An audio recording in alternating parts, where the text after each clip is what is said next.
butter has some challenges. This time of year, while it's warm, if you leave it sitting on your counter, it can melt, it can mold very quickly, especially if you're using organic butter. If you leave it in your refrigerator, you can't spread it. So maybe you buy a tub of margarine spread or spreadable butter. Have you ever read the ingredients in those? There's things in there you might not want to eat. And if you have health issues like celiac or other food allergies or sensitivities to processed foods, that can be problematic. So today I'm going to show you how to make a spreadable butter that can live in your refrigerator and you can still spread it on toast and it's still good for you. I'm Susie Quillen. I'm so glad you're here. Let's learn how to do something simple and old-fashioned that might seem newfangled to you, but really it's not. Okay, so what we have here is 1 stick of sweet cream butter. You can use salted or unsalted. I usually use unsalted. I think part of that is because some people will say, and I don't know for sure if this is true, that unsalted sweet cream butter is a higher grade of cream. In this next lower tier, they add the salt. I don't know that that's true or not. I don't know.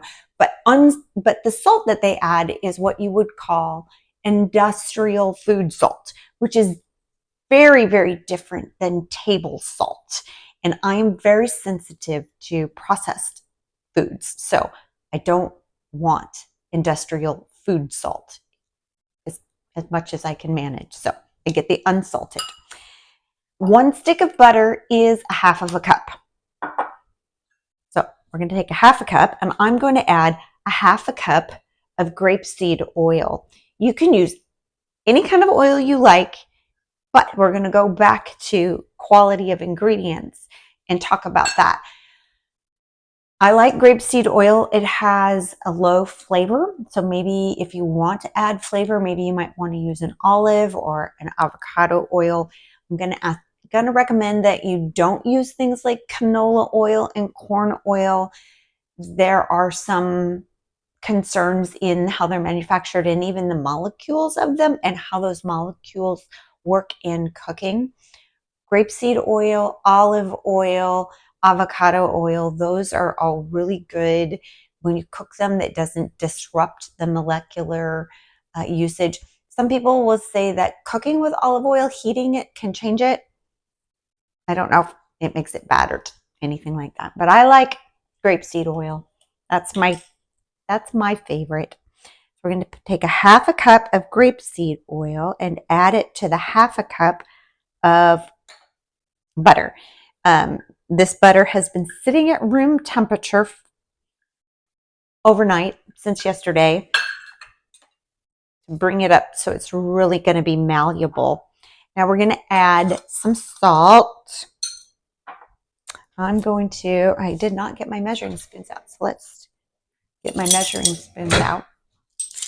I like to add a nice rounded teaspoon. I'm going to use pink Himalayan sea salt. You can use whatever salt you like.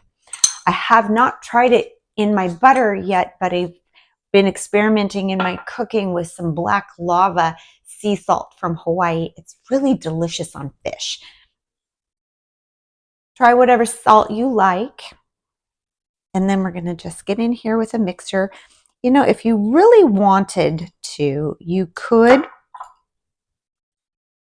do this with a blender device of some kind, but I find that it is more work to clean up the Power Kitchen mixer things than it is. It is a little bit of a challenge to get it started because you are cutting in the semi-solid butter into the liquid oil, and it does take a little bit of work to get it started. The warmer your butter is, the easier this process is. but you don't want the butter to be melted either. But once you get it going and you can get it moving around, you just keep mixing, mixing, mixing. The tines of this wire whisk works sort of the way that a pastry blender would work, and that's really helpful. So I'll kind of do this more like this, and some stirring, and I'm just going to keep stirring and mixing until all of the lumps are worked out.